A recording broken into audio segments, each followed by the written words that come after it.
St. Louis Cardinals and number 22, Prentice Gaunt, set out early to break into the win column.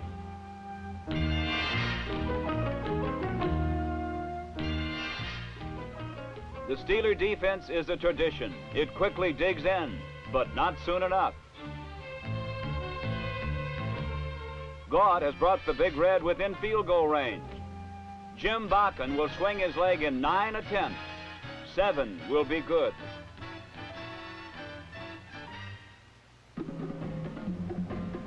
Steelers' Bill Nelson, Pittsburgh's quarterback, is dropped by a hard Cardinal rush. It's a rush that proved relentless all afternoon.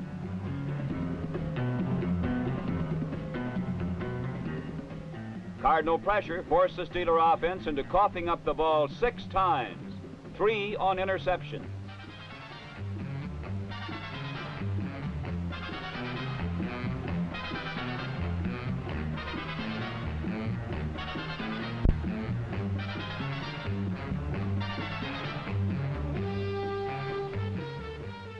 Rookie quarterback Jim Hart goes to the play-action pass. Finding himself in heavy traffic, he busts the play. The savvied Cardinal line picks him up and paves the path to the end zone. Hart's 23-yard run will be the only touchdown Pittsburgh allows.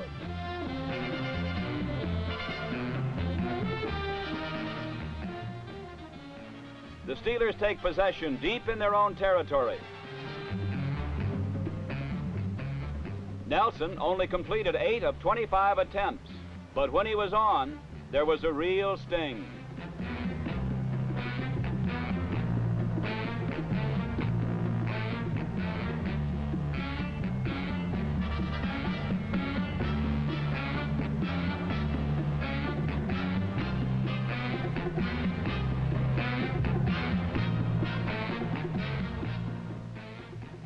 The longest gain of the day was this 48-yarder coming off the play action.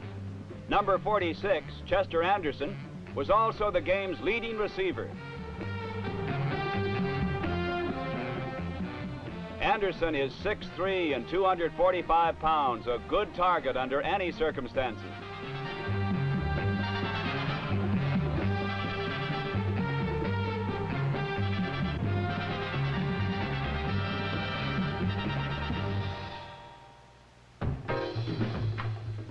A rookie quarterback is especially susceptible to a long, hard rush, and that's what breeds interceptions.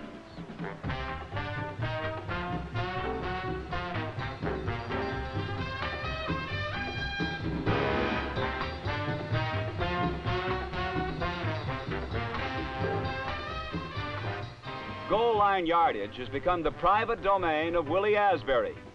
It takes 3 tries to move the rugged Cardinal line. With the touchdown, the score stands Steelers 14, Cardinals 19. Hart comes right back, swinging Prentice Gaunt out of the backfield and into Steeler territory.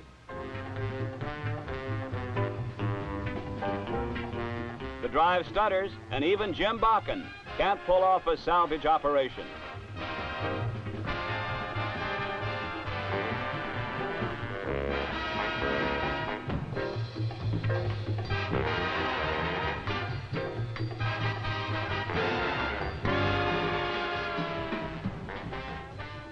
The Big Red defense offered its own solution. Blitz, shoot the linebackers.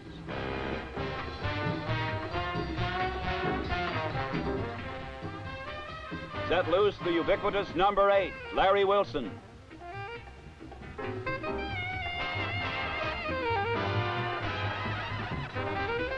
Mistakes are born from pressure, and the Steelers aren't exempt. The Cards wrap the Steelers again with the big play. Johnny Rowland is on the receiving end.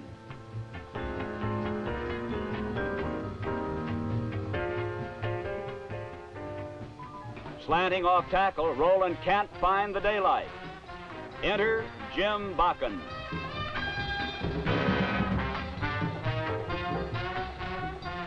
Bakken went for 7 in 9 field goal attempts, breaking both the record for number of attempts in a game and the number of successful attempts. Throw in a conversion, and it adds up to 22 points.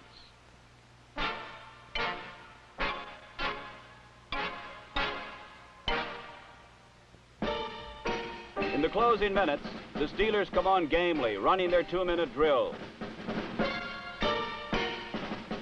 The Cards are giving up the short ones without giving up any pressure on the quarterback.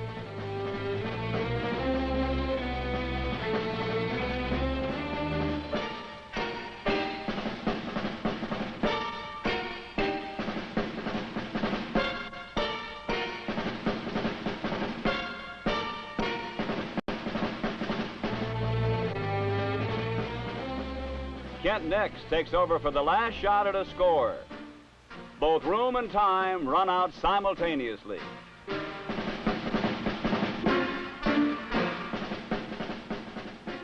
The final score will stand. Pittsburgh 14, St. Louis 28. Jim Bakken broke records, but the victory was won in the line. St. Louis protected Jim Hart as efficiently as it harassed Bill Nelson.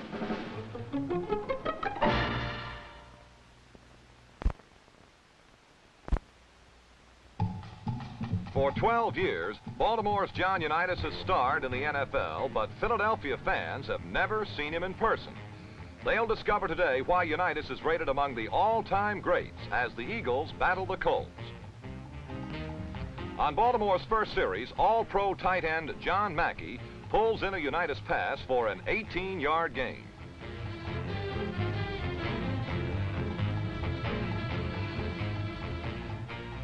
The isolated camera follows Raymond Berry, the man with a million moves, as he makes one of his miraculous catches. Only this one is out of bounds.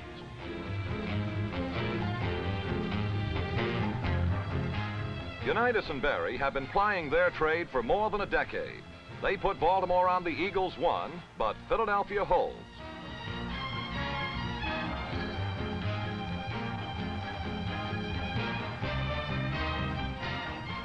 Norm Snead pulls the Eagles out of the hole by throwing the ball more than 50 yards in the air to Fred Hill.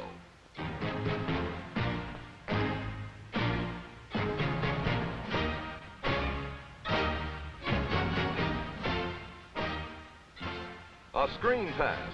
Snead, to his big setback, Izzy Lang, helps set up a field goal and a 3-0 edge for the Eagles.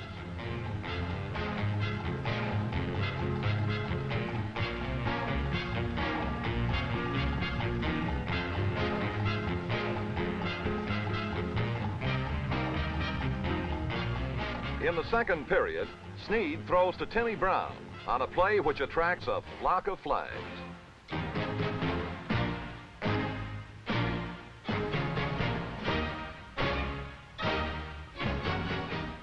The early going features knockdown, drag-out action.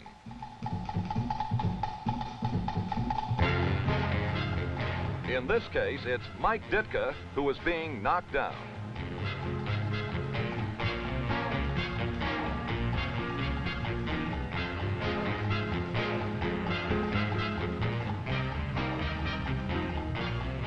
Snead sets up another well-executed screen. Tom Woodashik is the receiver, and the Eagles are the beneficiaries of a 27-yard advance.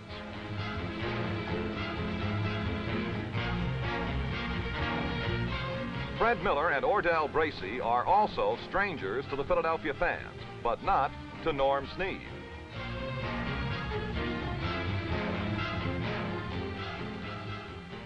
Their rush forces a hurried pass which falls incomplete and temporarily costs the Colts the services of linebacker Mike Curtis.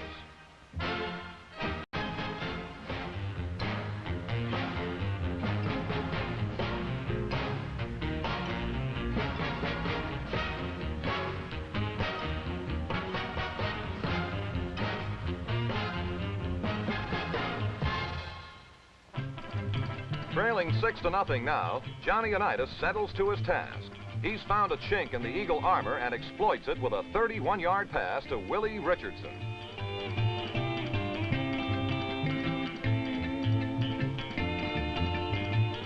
On a 3rd and 9, Unitas spears Richardson on a slant pattern, and he carries 24 yards to the Philadelphia 2.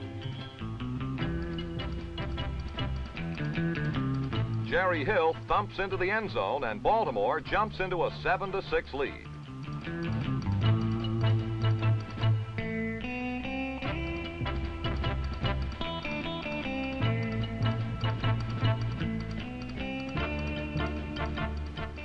Approaching the end of the half, Unitas personally directs another Baltimore drive into Philadelphia territory.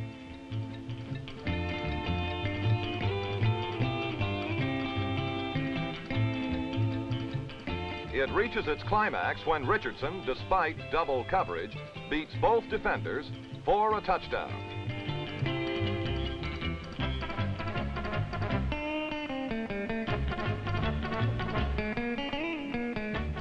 Coach Joe Kuharich watches in frustration as Baltimore dominates the second half. Don Shinnick makes his second interception of the game.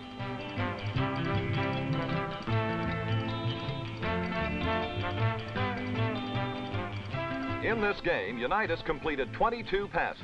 11 of them went to Willie Richardson, good for 184 yards and 2 touchdowns. Snead ran afoul of the Baltimore secondary with 4 of his passes ending up in alien arms. Bob Boyd returns this one to the Philadelphia 6.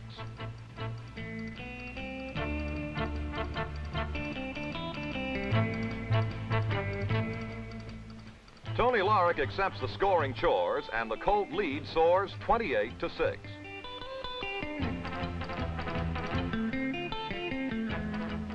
When a center snap sails over the head of Eagle punter Sam Baker, it triggers a chain reaction. Jerry Hill blocks the kick, and Roy Hilton recovers it on the 9-yard line. Veteran Lenny Moore eases into the end zone to complete a resounding 38-6 Baltimore victory.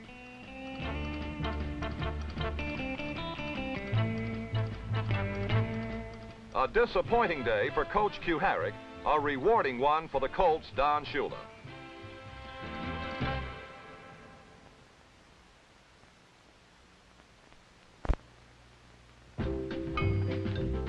The New York Giants journey to Dallas, Texas to face the defending Eastern Conference champions Cowboys. Both teams were winners last week, and they both meant to make it 2 in a row. It was a wild offensive show with the Giants striking first.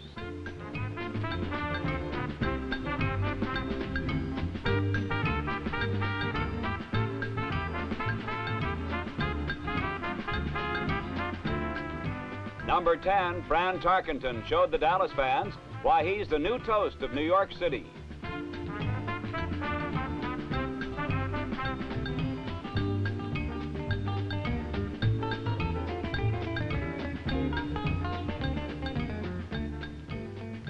About the hottest combination of the young season is Tarkenton to Homer Jones. Jones makes the opening touchdown look almost too easy.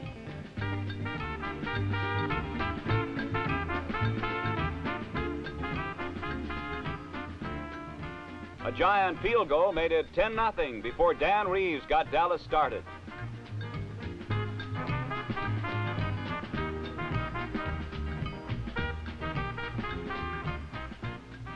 Suddenly, lightning struck in the form of Bob Hayes. At first quarter's end, it was 10-7 Giants, and the Cowboys were still hot. Don Meredith opened the second quarter to Pettis Norman.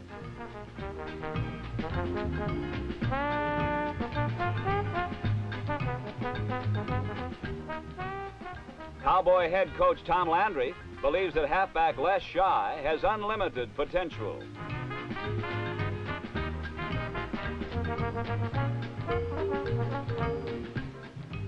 Meredith went with Shy again, and he blasted to the Giant 2.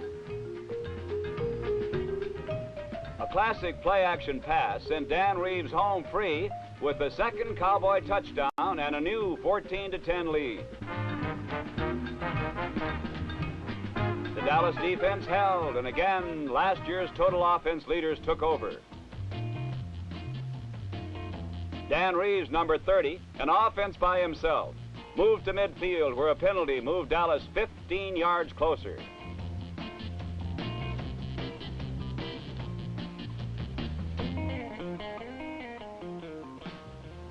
Bruised ribs bothered Don Meredith since preseason. This is why they won't heal.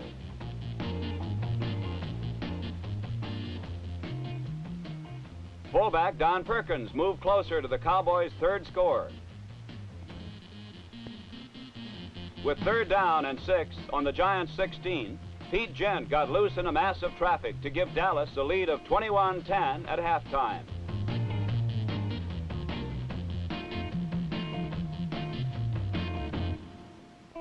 The second half opened with a bang as Tarkenton found flanker Del Schaffner.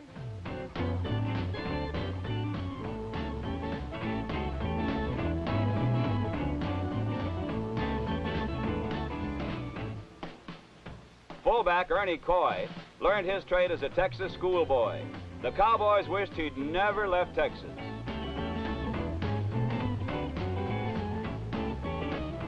It was an old-style razzle-dazzle end-around play that turned Homer Jones loose for 46 yards and a very close 21-17 score.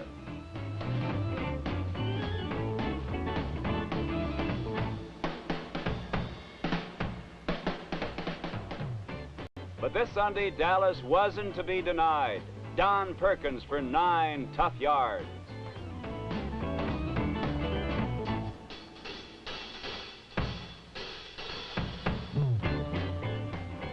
Last year, Reeves led Dallas in rushing, and this year he looks even better.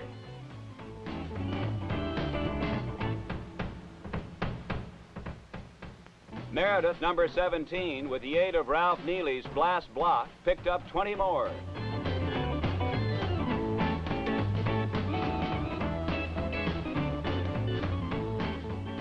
This time it was left guard John Nyland, number 76, who opened the gates for Don Perkins as Dallas ended the third quarter, leading 28-17.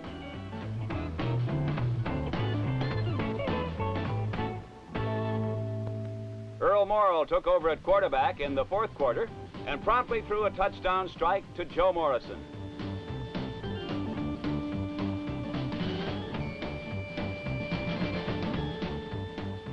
And the Cowboys weren't through either. 2 former Olympians, Bob Hayes and Henry Carr, do battle. Hayes won this one.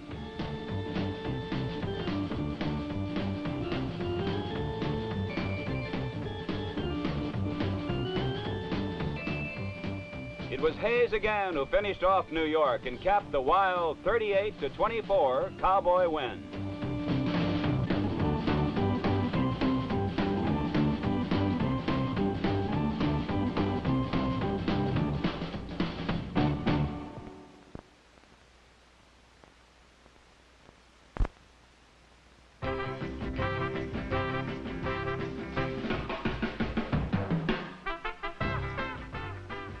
The New Orleans Saints launch a lighter-than-air machine, while the Washington Redskins launch a ground attack sparked by rookie fullback Ray McDonald. McDonald bowled for 98 yards, 17 more than all the New Orleans runners together. The new power on the ground opened up the Saints secondary.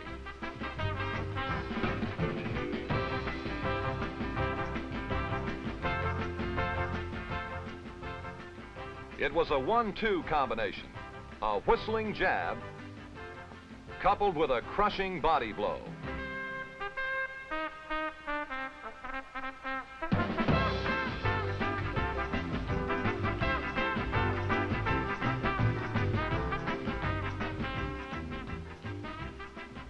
Bill Kilmer countered quickly.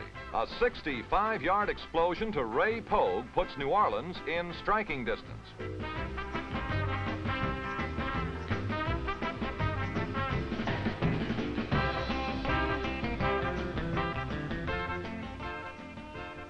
Kilmer anticipates a Sam Huff blitz and throws a look-in pass to the vacated zone.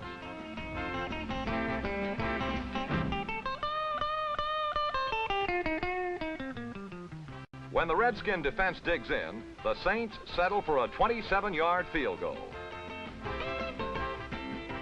New Orleans almost immediately regains the ball.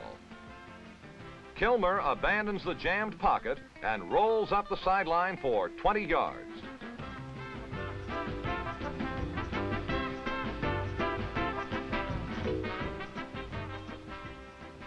A frustrated defender can sometimes become over-aggressive.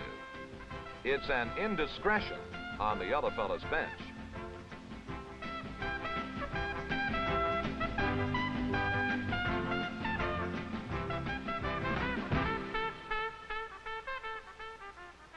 Jim Taylor follows good blocking around right end. It's a 16-yard gain as the quarter ends.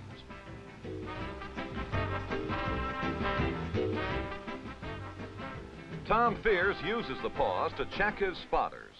The information helps spring Walter Roberts for a 36-yard touchdown.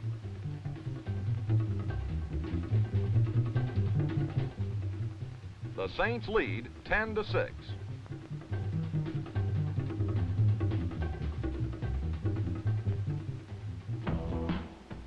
Jurgensen wants Mitchell to split the zone, but Dave Witzel plays the ball perfectly.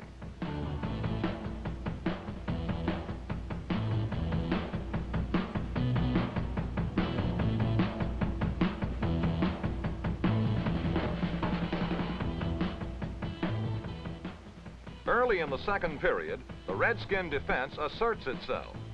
They stop the Saints cold. All that remains is for the offense to pin down more than 10 points.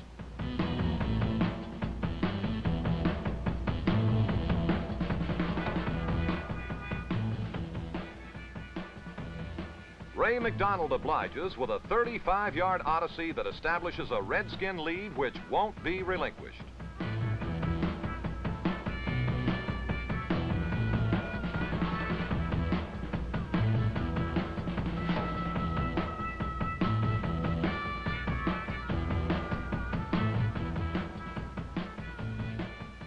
The Jurgensen to Taylor aerial circus commences, and the result is inevitable.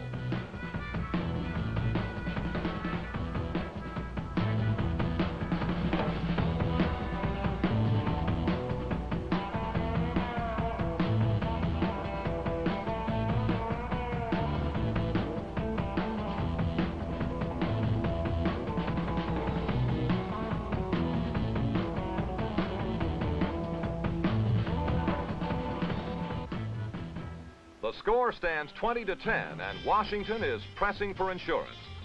Jerry Smith is the target.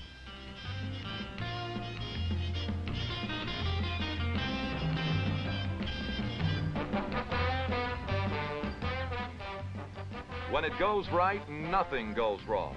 Charlie Taylor just seems to attract football.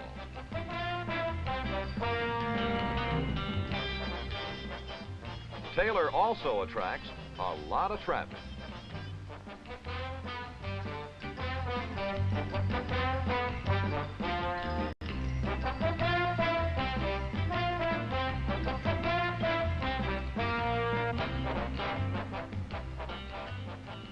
When the defensive secondary tightens up, there's an antidote now. It's Ray McDonald.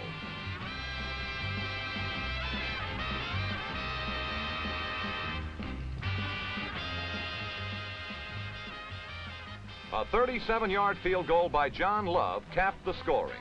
Redskins 30, Saints 10. Washington seems to have found a running game.